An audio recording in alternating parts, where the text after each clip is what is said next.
Idaho Matters podcast is brought to you by St. Luke's On-Demand Virtual Care, which allows patients to see a provider from their home using a computer or smartphone with on-demand care for common ailments, such as a cough, sore throat, or a sinus issue. More information at stlukesonline.org. Hundreds of bills move through the Idaho legislature each session, and it can be hard to keep track of what's really at stake.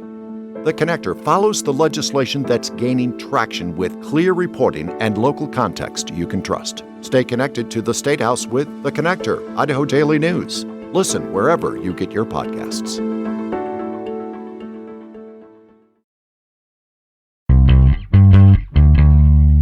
From the studios of Boise State Public Radio News, I'm Gemma Gaudette. You're listening to Idaho Matters. It's Friday, which means it's our Reporter Roundtable. This is when we get you updated on news that made headlines this last week. And today, our panelists include Kyle Fahnensteel with the Idaho Capital Sun, Nate Eaton, news director at eastidahonews.com, Brian Clark, Idaho Statesman opinion writer, and our very own James Dawson with Boise State Public Radio. Thanks, everyone, for joining us, and happy Friday. Happy Friday. Happy Friday. And I want to begin this hour because Idaho lawmakers are weighing in on a rare and a pretty high-stakes move that supporters say could rein in federal spending. However, critics warn it could open the door to rewriting the Constitution. And in fact, we just received word that the House, that it's called the Concurrent Resolution 25, and the House just passed it by 2 votes. It's now headed to the Senate. So Kyle and Brian, I know both of you have been following this closely. Kyle, remind us what this Concurrent Resolution 25 is and what's prompting Idaho legislators to revisit this idea right now. Thanks, Gemma. This idea has been brewing for a long time, and a bunch of other states are considering these proposals. This is for a constitutional convention or a convention of the states. It's this process outlined in Article 5 of the Constitution that outlines a different process of amending the Constitution than Congress proposing and passing a resolution or passing these amendments and states ratifying them. Instead of Congress doing it, it would be a convention of the states gathering together, proposing amendments to the Constitution, and they would be ratified. This has never been done before, but it's being talked about a lot in recent years for a few different reasons. There's a lot of lobbying and advocacy groups are pushing for it to, rein in federal spending, and rein in the power of the federal government, add term limits for members of Congress. And this year, the proposal calls for just a federal balanced budget amendment. And the House just passed it by 2 votes, but critics say that it's not really clear that you can limit what this convention is going to be about. And they say that this convention could put the entire Constitution up for change. But Kyle, supporters are arguing this is meant to pressure Congress rather than actually trigger a convention. How convincing is that argument?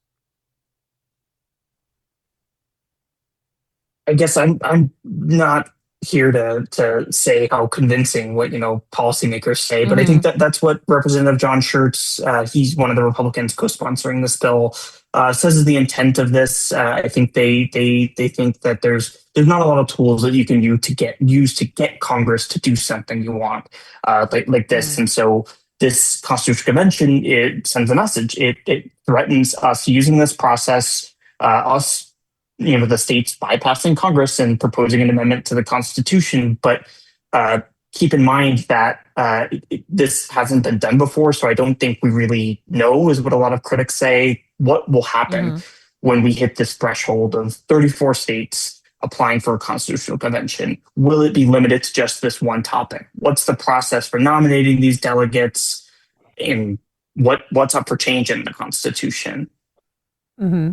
So, Kyle, as you mentioned, this did just pass the House by only 2 votes. So it seems that there's opposition from within the Idaho Republican Party itself about this. Do we know why? Yeah, I mean, the debate was really around, a lot of folks agree that the federal deficit is bad and unsustainable, but a lot of folks who spoke out about this, including several Republicans, are really worried about this idea of a runaway convention, that it's not controllable and it risks upending the entire Constitution. And that's pretty much what debate over these proposals have been like over the years in Idaho. So, Brian, let me bring you into the conversation because you've written an opinion piece about this. And I'm curious to know what, in your opinion, makes an Article 5 convention fundamentally different and more dangerous, in your view, than the amendment process Congress has already used. Well, the main reason that I view it as much more dangerous is that it's never been used. So there are 27 amendments to the US Constitution. There are a number of others. There have been thousands floated, and then there have been a number of others that have been close and have been not adopted. So there is sort of a well-worn path, and we know how that amendment process works. The Constitution actually doesn't give a ton of guidance about how a convention process would work. There are, for example, there's nothing to say if a convention exceeds its authority, who's allowed to rein it in. Does the Supreme Court have a right to review that? The Constitution does not say. Can the legislature stop it? The Congress? Can the states stop it? The president? It really doesn't say. In addition to the degree that there are precedents, the main precedent would be the original U.S. Constitutional Convention, which was convened to amend the Articles of Confederation. One thing that was pointed out by a number of people debating against the bill is that when the Constitutional Convention was convened, and thankfully it came out with a better document than the Articles of Confederation, but that wasn't assured. One of the things they did is they changed the rules for ratifying the amendments. So they convened with a set of rules that said all the states have to unanimously agree to these amendments. Then they rewrote the whole Constitution and said two-thirds have to agree, or three-quarters rather. Mhm. And so there are not clear limits on what a convention like this could do. And Brian, you argue that a balanced budget amendment could actually backfire during an economic crisis. What lessons from the Great Recession do you think lawmakers are overlooking right now? Yeah, so there's a general idea that the amendment wouldn't trigger in the event of an emergency, but it's unclear what an emergency means. It's just one word. Um, a clear lesson of history is that there are, especially in large recessions, it can be a very good idea to run a large deficit. During the Great Recession, if you remember back to those debates, there was a lot of talk about how we have to cut spending and or increase taxes, reduce deficits in order to get our way out of the recession. That backfired tremendously, and it backfired very badly in Europe, such that Europe suppressed its economic growth for a very long time. If you look long term at how, the percentage of the world economy that Europe had before the Great Recession and what it looks like now, it's remarkable, especially when you compare that to the United States, which didn't embrace as much budget cutting and tax increases and emerged much stronger and more quickly from the Great Recession. So, Brian, given today's political polarization, what kinds of constitutional changes do you think could be most at risk of really being swept into a convention if one actually takes place? Well, so it's kind of hard to say because we don't know what the rules for voting would be, for example. Is it by population? Is it by number of states? But just some examples. There's about 60% of the country really does not view the current interpretation, dominant legal interpretation of the Second Amendment as legitimate. They generally do not have the same view as most Idahoans on the right to bear arms. Hmm. Going the other direction, growing there's growing pressure from within the Christian nationalist movement, for example, to revoke women's right to vote, to say that voting should be limited to families and families are headed by a man. And so that the man ought to ultimately cast the vote. So that's another kind of revision to the Constitution that there is a constituency that might support.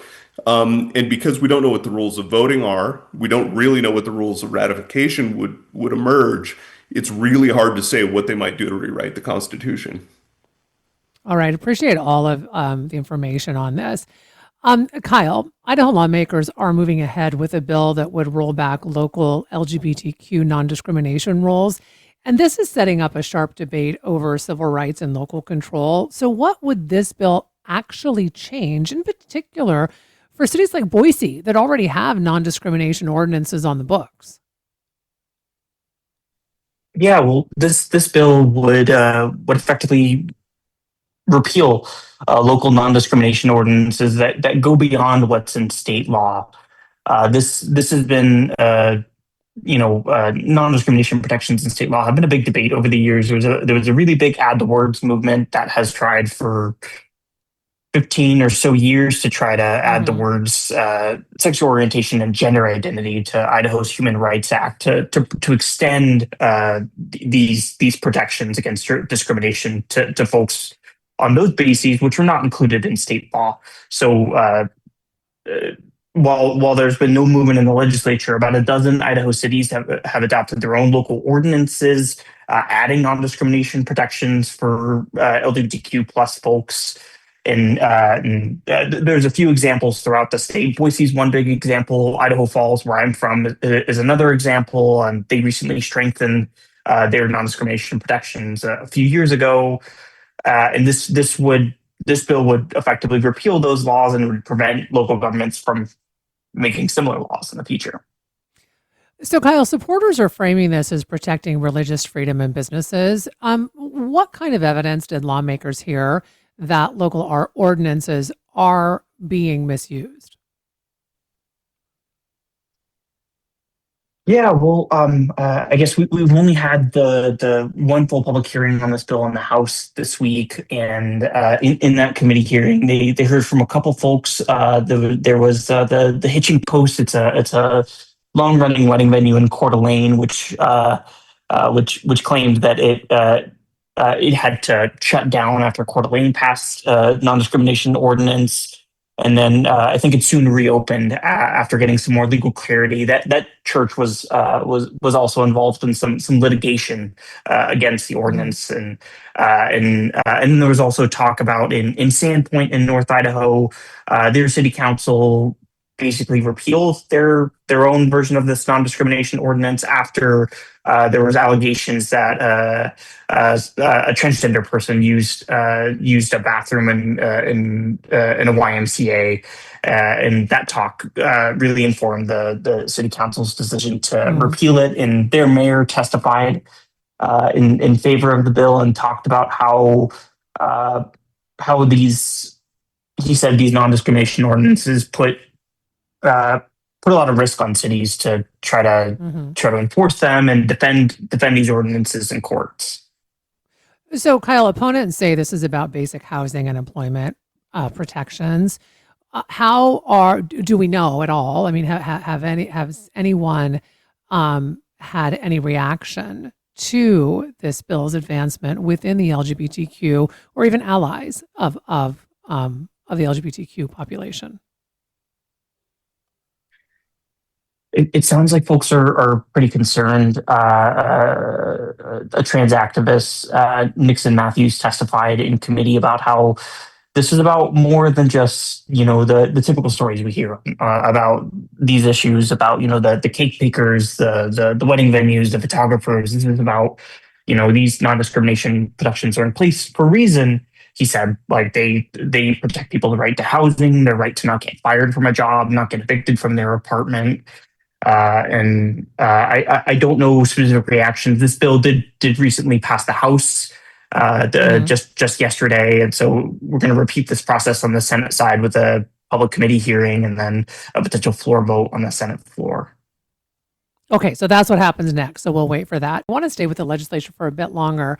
So, Jimmy, Idaho lawmakers are moving ahead with some pretty broad across the board budget cuts that really could squeeze state agencies. I mean, especially like colleges, and even some legislators warn that this approach may do more harm than good. So which state agencies or services are most immediately feeling the impact of these cuts, and how soon will the public notice potentially? Yeah, well, Right. So, it depends on whether or not the House and Senate agree to make these further cuts, as well as whether the governor decides to sign off on them. His 3% holdbacks, that is, Governor Brad Little implemented those in August for the current year. And those have been hitting some state agencies pretty hard, especially Medicaid. We also had a 4% provider rate holdback, also implemented last year to try to meet that goal. And, even just this week, we had a democratically led town hall at the legislature where people testified for 3 hours, telling stories about how those service cuts have affected them. We've had the Chief Justice of our Supreme Court in his State of the Judiciary talk about how cuts to certain mental health care programs, including mental health treatment courts. They're questioning the future of those and whether or not they can actually be effective without certain personnel who were let go because of those budget cuts. So a lot of different state agencies and offices are feeling these cuts pretty heavily. This new round of proposed cuts, which, in the current fiscal year, it's going to be about a 1% cut, though, like you said, with some exceptions like Medicaid K through 12 schools, prisons, state troopers, they're exempt. And so the next biggest pot of money are colleges and universities, specifically, the university level. And Kevin Richert from Idaho Ed News had a great piece yesterday about it. Encourage folks to go read it for more details. But essentially, they're just next in line as the biggest budget left to cut. So, Jimmy, because they are the next biggest budget left to cut, do we have any idea what those cuts might look like in the higher education realm? Yeah, as Kevin pointed out in his column, I mean, you had all of the four-year university and colleges submit updated plans, and a lot of them, Boise State, U of I, College of Eastern Idaho, they're all saying that they're potentially going to have to cap enrollment for certain high demand programs that cost a lot to administer. So we're talking like health profession career programs, engineering, cybersecurity, all these things that legislators frequently tell people to, young people to go into, or those are the in demand careers that can make people a living wage at this point. The availability might not be there if these cuts are to be made.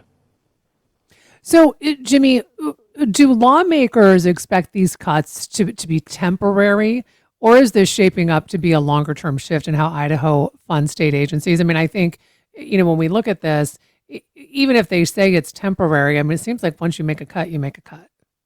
Right. That was a big sticking point this morning in that they would be permanent. These are going to be ongoing structural cuts if they are approved.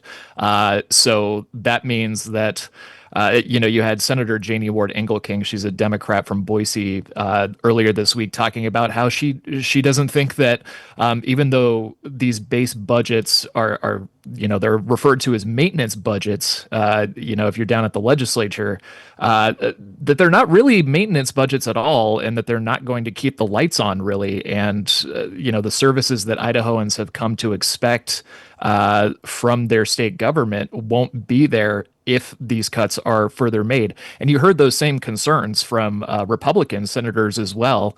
You had Kevin Cook out of Idaho Falls, a senator from Idaho Falls, saying that this is basically taking a chainsaw to the budget, whereas it needs a scalpel to, make sure that you're not harming people by making these cuts.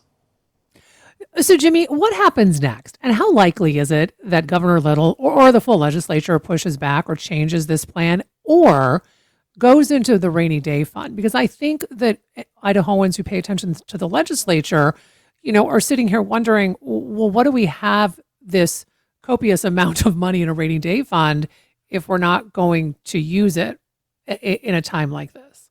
Yeah. Just to give people who don't know, we have about more than 20% of a single year's budget in reserves right now. Well over $1 billion. Some say between 1.4 and then 1.7, I think, billion, depending on which accounts you count. And that's been the question pretty much all session long. Why are we not using these rainy day funds? Governor Brad Little, his proposed spending plan was using a bunch of different one-time tricks, I guess. If you, I don't mean that in a nefarious way, but Hmm. strategies to balance the budget this year. And JFAC doesn't seem to want any of it, at least leadership. So how likely is it that this is going to pass? I mean, I think that it's fairly likely to pass. Certainly the House, maybe the Senate. I mean, if I had a crystal ball, I would have all my stories written for the whole year, and I would just be on vacation. But Yeah. um, it's interesting to think about a potential gubernatorial veto because the governor's office and state agencies have really raised significant concerns over the past week plus about these cuts. It's an election year. Is he going to stand up to the legislature and potentially keep them here longer than they want to be? I don't know, but it's something we're going to be watching for sure. Yeah, absolutely. Appreciate all of those updates, Jimmy. So, Nate, there's a new proposal at the State House that could actually reshape how Idaho manages recreation on millions of acres of state land without actually changing who owns the land. So, what problem is, I believe it's Representative Raymond, is trying to solve by shifting recreation management from the Department of Lands to the Department of Parks and Rec? Well, he says that there's a few problems that he sees. One being that there's one person statewide with the Department of Lands who manages recreational opportunities. And he says that if this proposal passes, it would help balance out people that use state lands for grazing, for agriculture, along with those who want to go use it to for recreation. So he points to the fact that, let's say, there's people that want to go and turn some state land into a recreation site, and they want to do glamping, or you want to go out and camp and play, like in Island Park or Henry State Lake Park. Right now, there are people that use that land for grazing, and there is a concern among some that all these recreational opportunities might ruin the grazing land. So basically, he kind of wants to create a balance between the people that need to use the land for their animals for grazing and those that want to use it for recreational purposes. So, would it then change how it's been traditionally used for grazing? Perhaps, or it could just kind of streamline things. He says it's Okay. basically a more efficient thing. Bring it all under one umbrella for recreation, to manage it that way, and have it ready so that those people don't have to. Those people that use it for grazing, such as Mr. Raymond, he uses it. He admits he does. They wouldn't have to worry about their land getting ruined, that all these recreation, Mm. tourists and locals are going to come in and ruin it. So it sounds like it's more of a, he says, a more efficient way to run things. It will make it easier and better for those that want to recreate as well as those who use the land for grazing. An Idaho lawmaker is being pretty candid about his long term goals for public land, and it is reigniting a heated debate over who should control them. What stood out to you most about these comments on eventually taking ownership of federal lands? Yeah, so Representative Eric Redmond of Coeur d'Alene recently appeared on an episode of the Ranch podcast, and he was discussing some of the notions that have come up about the Idaho taking management of federal lands as opposed to ownership. And he said, well, the way I think about this, more or less, is Idaho manages federal lands for a few years, and then we take them back. That's false to say we take them back. We never had them. We renounced them at statehood. But Hmm. um, but that was the argument he made. Okay, so you argue the wildfire and logging jurisdiction doesn't hold up. I'm curious about what the research actually shows about fire risk and timber revenue. And so if you could answer that part first. Sure, yeah. So the argument he made is a familiar one, is that the federal government's not doing enough management, by which it's quite clear he means logging, and therefore we're having too many forest fires. This is a common argument that people make, and I wanted to point out that it's absolutely false. It's not the case that we are having too many wildfires because we have too little logging, or that we could log our way out of wildfire risk. The reason for that is pretty simple. The kind of fuel load reduction you do to reduce fire risk is not the kind of logging you do for timber production and for economic reasons. You usually have to pay to do fuel load reduction. It involves cutting out lots of small trees, brush, small diameter branches. And so a recent study looked at this in Idaho and Montana, and it found that if you were to try and move the needle on commercially viable fuel reduction projects, you have to increase the value of these small diameter. You're talking about trees that are 3 inches around in diameter, things like that. You have to raise the economic value of that stuff by about 4 times. So for every dollar the market will provide, the taxpayer is going to have to kick in three.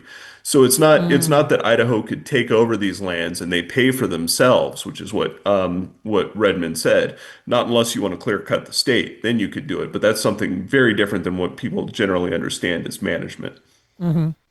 So, Nate, there's another bill that's moving through the Idaho legislature, and this would set statewide guidelines for how AI, artificial intelligence, can be used in public schools. Now, supporters say it's about preparing students for a fast changing future. So, what would this bill actually require schools and teachers to do differently when it comes to using AI? Well, we know that AI tools are already being used in classrooms and school Mhm. offices and educational software. I mean, that's not anything new. What this bill would do is it would develop a statewide framework for responsible use. That's how they word it, for the use of AI in K to 12 education. It would focus on safety and transparency and accessibility and human oversight, and it would require the school districts and charter schools to adopt policies on how AI may be used by students and staff. Right now, it's kind of every district do their own thing, and I think a lot of administrations are trying to figure out exactly how do we adopt it. The purpose of the bill, the legislators say, is to give some guidelines and frameworks to all the schools across the state. So, would it still have flexibility, though? I mean, how much control would local districts still have if this passed? They're saying it would. They're saying it would have flexibility. That these would be the guidelines and the framework. So, for instance, if one school wanted to search up, I don't know, like the Revolutionary War or George Hmm. Washington, while another school is doing projects on dinosaurs or whatever, you still have the freedom to do that, but you're following the guidelines and the framework while keeping the kids safe, while trying to filter out the stuff that isn't true, that's garbage, with the facts. So they're saying that this is not a specific line by line list of rules that every district has to follow, but it is guidelines that they would have to implement. So I've only got about 2 minutes left with you, Nate, and I want to get to this question because the bill did actually pass with bipartisan support. However, there was some Republican opposition. So what concerns did those no votes raise? Well, I think there are concerns, big worries when it comes to AI, especially when it's new technology. And will the bill that's passed today be effective for something in 5 years or next year, even with it? And the sponsors of the bill acknowledge that there likely will be amendments. There will be tweaks to the Mhm. bill as it works through the committees. So as far as members of the public, though, there were two people that showed up in support of it. No one spoke in opposition from the public. And I think it will be interesting to see how it all gets hammered out by the time it, gets to the final vote and possibly to the governor's office. Okay, so if this does become law, do we know when students and educators would likely start seeing changes like in the classroom? And I've got about a minute left with you. It will take some time, I think, to get the guidelines worked out, but it's possible that it could be as early as this coming school year if it's passed into law. But as far as the timeline, I think they're hoping within the next year or so. Obviously, AI changes fast, everything changes Yeah. fast, so it could be one of those things that they want to get done right away before it becomes obsolete. Well, I want to thank all of you so much for all of your time and all of your reporting. I encourage all of you to take time to read and listen to all of these journalists and the reporting they're doing. A big thank you to Kyle Fonenstill with the Idaho Capital Sun, Nate Eaton, news director at EastIdahoNews.com, Brian Clark, Idaho Statesman opinion writer, and our very own James Dawson with Boise State Public Radio News. This is the Idaho Matters podcast. I'm Gemma Gaudet. Hi, it's Terry Gross, host of Fresh Air. Hey, take a break from the 24-hour news cycle with us and listen to long-form interviews with your favorite authors, actors, filmmakers, comedians, and musicians, the people making the art that nourishes us and speaks to our times.